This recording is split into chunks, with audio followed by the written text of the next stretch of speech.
Hi, it's me again with Corel Draw Tips and Tricks, and if you haven't been following this series on making this pattern, you need to kind of watch them all, at least how to do this. But while I was waiting for a video to load, I found a better way to do this where you only have to do the lines one time.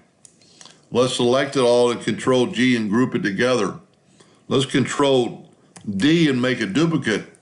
Let's rotate it on that center 120 degrees. And then let's Control D again. Look how quick it did it now. Now you could take it all, go up to Object, Group, and ungroup all, and then take our lines away. You might have to click on them a couple times because there's 3 duplicates on top of there.